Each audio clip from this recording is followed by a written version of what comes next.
on the outside of the global community in many respects at this point in time. It's the G7, not the G8. They have, obviously, we've put sanctions in place in order to send a clear message that there should be consequences for the actions. The Europeans have also done that. What the president is offering is a bridge back. And so certainly he believes it's in their interest to take him up on that offer. Go ahead. Thank you, Jen. Earlier this week, you said that the U.S. had secured commitments with the governments of Mexico, Guatemala, and Honduras to bolster security forces at their border. But yesterday, the special envoy for the Northern Triangle testified on Capitol Hill that there were no agreements. So can you explain the discrepancy? I'd have to look back at his testimony, Kristen. I have it right here. He said he was asked by Congressman Castro, he said, Congressman Castro asked him, I just want to confirm, were there any agreements reached in relation to increasing border security in these countries?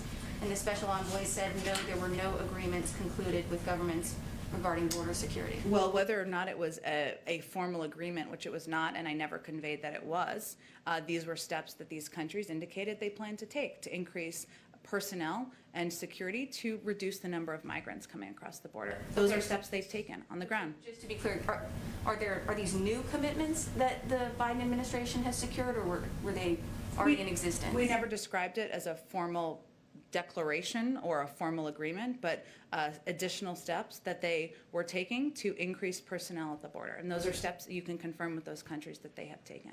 Okay. Go ahead. One more question. I just have to get around to everyone, so I'll come back to you, I promise. Go ahead.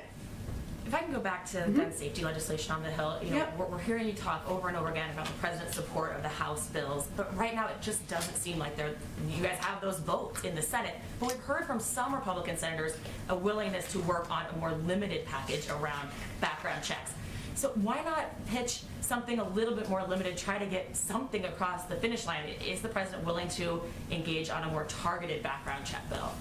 I would say that I would punt that question back to the Republicans, who are not supportive of universal background checks or an extension of that, which 80% of the public supports. So our question to them would be, why don't you support what the vast majority of your own constituents support? And this is an expansion of background checks, which prevents guns getting into the hands of people who should not have them. So that's where I would punt you. And you're saying that the executive actions the president took on gun safety were initial steps. You said you used that phrase over and over. Yep. So what's next? Give us some preview of what other executive actions you guys are considering, because otherwise it's just passing the buck to Capitol Hill. I think it's hardly that. And again, I would say the president has been working on these issues throughout his career for decades. He helped get the assault weapons ban passed. He helped get background checks passed as a part of the Brady bill. He helped lead the effort to get 24 executive actions in place when he was vice president, and just took actions on his own. There is a responsibility and a role for the Senate to play. There's a separation of powers here, and also he's looking forward to signing that legislation. So I would say that advocates should pressure Republicans in the Senate, that all of you should pressure Republicans in the Senate and ask them why they are opposing universal background checks when the vast majority of the American public supports it. Go ahead, Jennifer. Oh, thanks. On the cyber attacks and the sanctions on Russia yesterday, a spokesman for the Kremlin says that the U.S. has been informed about what their response is. Can you share what Russia's response is, please? I will let them share what their response is on their own. I am blissfully not a spokesperson for the Kremlin, but they have indicated they were going to have a response. I don't have more. I can react to it once we know what the details are. Has the White House been informed about what their response is going to be? Not as of earlier this morning, but I can check with our national security team if there are more details. Okay. On infrastructure, is there anything that you can update us on about the negotiations, any serious negotiations happening with the GOP on pay-fors, anything you can share on infrastructure? Well, I would say that what we're waiting for is a counter proposal from Republicans in Congress, and they've indicated that they're working through that. So we look forward to seriously considering any proposal, that any good faith engagement, I should say, that comes our way. But we're waiting. We're on the receiving end for that, so we're looking forward to it. On pay-fors, I would say there are basically two options to pay for this job-creating plan. The president believes it should be done by having corporations pay their fair share. That's what he's proposed, an increase in the corporate tax rate, global minimum tax. Some in Congress think that it should be paid for by putting the burden on the backs of Americans. We're happy to have that debate, but that's the fundamental disagreement. Those are the two major options. One last thing on the American Families Act, on the American Families Plan. Yep. Can you, any guidance for us on when we'll see that? What might be in it? Any update on that? Not quite yet, but again, we remain on track to having more to share with you in the coming weeks. Go ahead. Thank you very much. About summits, Ukraine's president just this morning called for a summit with France, Germany, and the US. Is the president going to sign up to that? I had not heard that from our national security team. I'll see if we have any plans or have made any decisions about participating. It's very new. Okay. And on Japan, with just less than 100 days to go to the Olympics, and even the torch relay seems to be in all sorts of trouble. What is the president's feeling now about the advisability, safety, etc. of the US team going there? And will he be going there if the Olympics goes ahead? I don't have any plans to announce as it relates to travel or any international travel today. I can say that we understand the careful considerations that the Japanese government and the International Olympic Committee are weighing as they prepare for the Tokyo Olympics this summer.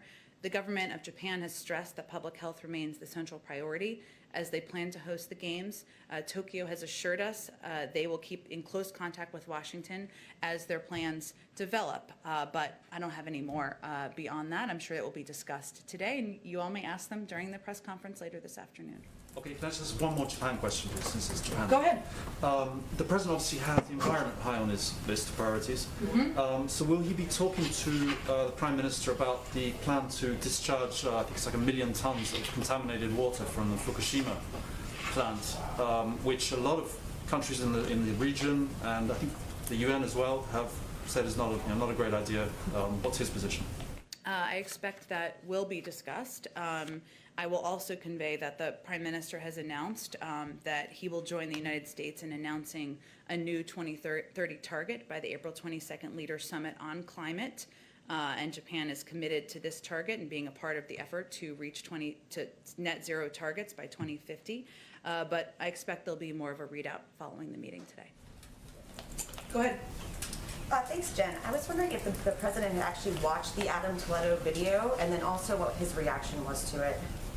I have not spoken with him this morning. I expect I'll see him later this morning. I will say for those of us who did watch that video, it is certainly chilling and a reminder that across the country there are far too many communities where there is violence that is impacting that too often in this country, law enforcement uses unnecessary force, too often resulting in the death of Black and brown Americans. The president, again, has repeatedly said that he believes we need police reform. That's what he says he's calling for Congress to send to his desk. There's an independent investigation, as you well know, and certainly we'll see that play itself through. And then also, have the Bidens been in touch with Prince Harry or any members of the royal family ahead of Saturday's funeral? And do they plan to send flowers or a wreath or any sort of gestures of goodwill? I'm not aware of any points of contact. I'm happy to check with our team and see if there's anything that will be sent ahead of time. Trevor, I'm sorry, I missed you. Go ahead. No, there's kind of a historic moment that's playing out in Cuba in terms of Castro stepping down from the Communist Party and a changing of the guard in terms of the Castro family moving on in new leadership. Do you have any reaction to that, and why haven't we seen anything from the president as far as sanctions are concerned? Well, broadly speaking, our policy as it relates to Cuba is going to be governed by two principles. Support for democracy and human rights will be at the core of our efforts through empowering the Cuban people to determine their own future. And second, our belief that Americans, especially Cuban Americans, are the best ambassadors for freedom and prosperity. A Cuba policy shift or additional steps is currently not among the president's top foreign policy priorities, but it is an issue. Of course, we will remain engaged in and focused on. And I can see if there's more of a reaction to the change in leadership, absolutely. And then just on the Japan visit today, any update on any assistance that can be given to Japan? They're very early in terms of their vaccination effort. Is that something that's going to be discussed? Do you have anything to offer them on that? And then is there an update on North Korea as well? There's some indication that they have additional reprocessing capabilities that will allow them to produce more fissile material for nuclear weapons. Sure. Well, first, we do expect that President Biden and the Prime Minister will discuss COVID and efforts to address and get the pandemic under control. They've also discussed as a part of the Quad, of course, there's been a discussion about increasing cooperation and support through COVAX, but we expect they will discuss that, and that will be a part of the readout following the meeting. As it relates to North Korea, as you know, there has been an ongoing review, which we're nearing the end of that review. Japan has been consulted all along, but the two leaders meeting in person is obviously an opportunity to discuss that in person, which will certainly be a part of the discussion. We understand, what I would underscore Japan's interest in this issue, not only the nuclear program, but obviously stability in the region. So they will discuss that, and we expect it will be part of the readout as well. Go in the back. Thanks, Jen. Today's meeting with the Japanese Prime Minister is, of course, the President's first face-to-face meeting with a foreign leader. Given that we are still in the middle of a pandemic, can you talk about why you decided that it's now safe to hold these kinds of meetings, and what kind of safety protocols will be in place? Well, I can assure you that we make these decisions very carefully and thoughtfully, and that we ensure that there is adequate testing, social distancing, processes that are put in place to ensure that all participants are kept safe and that we're taking into account the pandemic. There won't be a meal, as an example, which would be standard and traditional for a visit like this. And of course, they will be spread out at the press conference, and also even in their meetings, an expanded bilateral meeting. And also it, of course, impacts the limited number of reporters that we will have there for the press conference. So there are a number of steps we take. It doesn't look exactly like the bilateral in-person meetings that many of you have attended in the past. And we look forward to returning to normal on many fronts, but certainly this one as well. And one more thing. I know that you said President Moon of South Korea will be coming to Washington in I think you said late May. Yeah. What other visits can we expect by foreign leaders? And I know you've been asked this before, but again, when can we expect the President to start traveling abroad? I'm ready too. I would say that it should send a strong message about the first two visits that the President will have in person. The leaders of Japan and South Korea send a message about how vital and important the relationships in that region, the stability in the region, security in the region, economic partnerships in the region are to this White House. I don't have additional foreign leader visits to predict quite yet. Of course, there will certainly be more. And in terms of the President's foreign travel, I just don't have anything yet. Hopefully we'll have something more soon, understand the interest. Go ahead. Jen, Iran today announced that it had enriched uranium at a 60% level. Does the White House view this as a worrisome development? And also, how does it affect the President's plan to revive the Iran nuclear deal? I believe they made the announcement earlier this week, but regardless, as we stated earlier this week, we take seriously Iran's provocative announcement of its intention to begin enriching uranium to 60%, which the P5+1 should be unified in rejecting. The step both calls into question Iran's seriousness with regard to the nuclear talks and underscores the imperative of returning to mutual compliance. Now, there are indirect talks that are happening right now that started last week that were ongoing through today. And while we know these talks, we expected these talks to be difficult, to be long, we still feel that they are a step forward in moving towards leading with diplomacy to find a path forward. One more on Russia. The President yesterday did not mention Alexei Navalny in his remarks at all. obviously, the U.S. had taken earlier action, the Yeah. president had spoken earlier. Was there a reason why there was the omission of Navalny yesterday? He was announcing steps in reaction to the other parts of the review. We had already announced sanctions as it related to Alexei Navalny, and we had previously announced those, which I know a lot's happening, so. Right. Yeah. Let me just get her on everybody. Go ahead. Yesterday, you said that President Biden remains committed to raising the refugee cap to the higher levels Yeah. you previewed. But advocates have been questioning whether the delay to that move is based on the situation in the border. Is it true that President Biden doesn't want to raise the refugee cap while the situation at the border is like it is right now? Well, I actually expect we'll have some more news on this today, so stay tuned. But I would say that it is a factor. ORR, which is a part of HHS, does do management and has personnel working on both issues, and so we have to ensure that there is capacity and ability to manage both. Now, I will say that the other piece that has been a factor is that it took us some time to see and evaluate how ineffective or how trashed in some ways the refugee processing system had become, and so we had to rebuild some of those muscles and put it back in place. But I expect, again, we'll have more news on this today, and we'll share that with all of you. Go ahead in the back. Thank you, Jen. Another question about president's meeting with Japanese President Suga. Yep.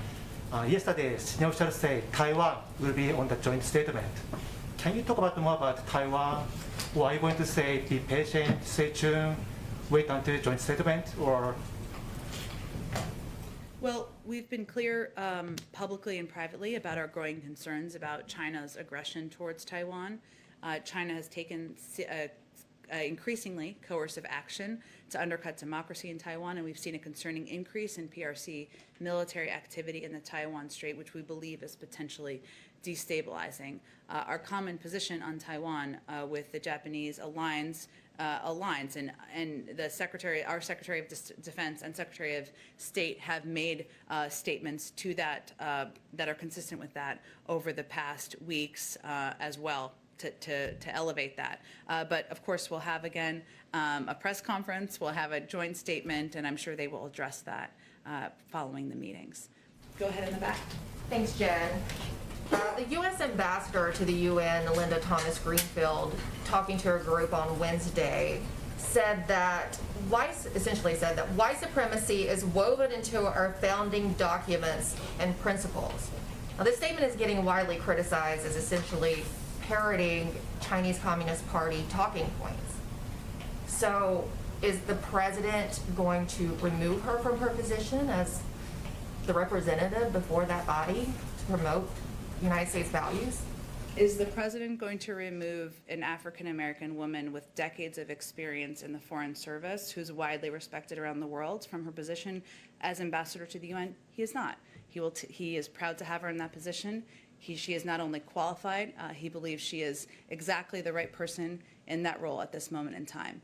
I have not seen her comments. I will say that there's no question that there has been a history of institutional racism in this country, and that doesn't require the UN ambassador to confirm that. So that's essentially the same lecture, though, that the Chinese delegation gave Secretary Blinken in Alaska last month. So does the president think our founding documents are racist?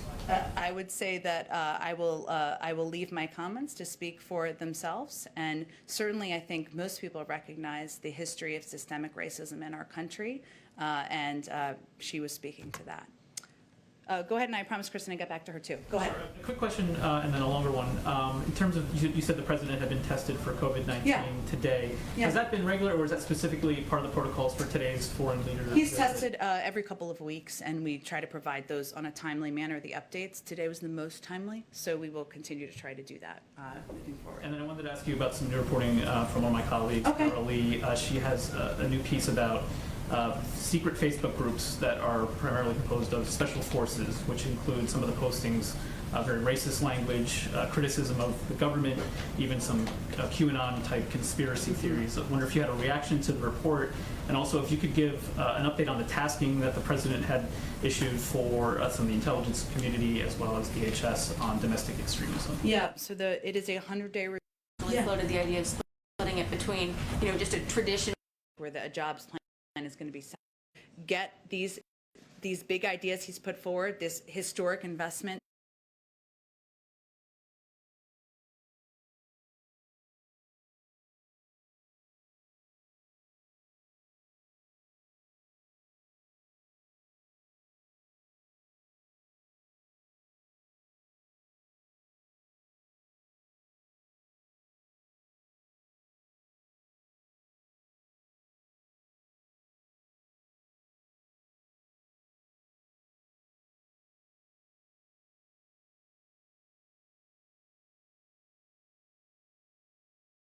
Rules and priorities. Well, let me just give you all